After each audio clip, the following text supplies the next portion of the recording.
चुटकी सिंदूरवा के कारण जे पापा जी से छोड़ी थी वाला ग्रह तोहार गे माई। चुटकी सिंदूरवा के कारण जे पापा जी से छोड़ी थी वाला ग्रह तोहार गे माई। की कहले बेटी हिते उठे अइहा तके कहले छव मास गे माई। के कहले बेटी नीते उठे अइहा के कहले छव मास गे माई। के कहले बहिनी काज परोजन के कहले बटना बहुरे गे माई। हम कहले बेटी नीते उठे अइहा त पापा कहले छव मास गे माई। अम्मा कहले बेटी नीते उठे अइहा पापा कहले छव मास गे माई।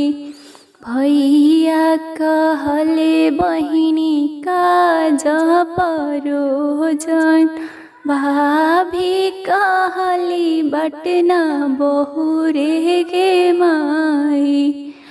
के करी रोवाला का गंगा रे बही जाला के करी रोवल का जमुना धार गे माई। के करी रोवाला का भिंजले ललितौलिया त के करी नयन बोनलो गे माई। पापा की रोवाला का गंगा रे बही जाला त मम्मी के रोवल का जमुना धार गे माई। भैया के रोवाला का भिंजले ललितौलिया त भाभी नयन बोनलो गे माई।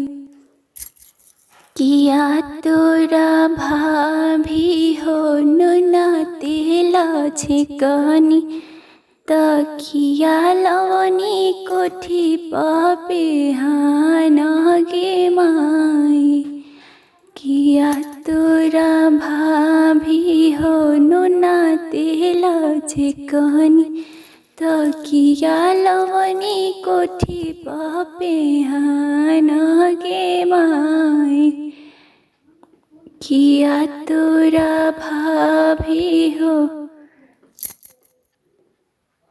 नहीं मोरा ननद हो नुना तेल छिकलो से नहीं लवलो कोठी पपे हान गे माई। सबरेलु तरिया अपन मम्मी जी से कहलो तही से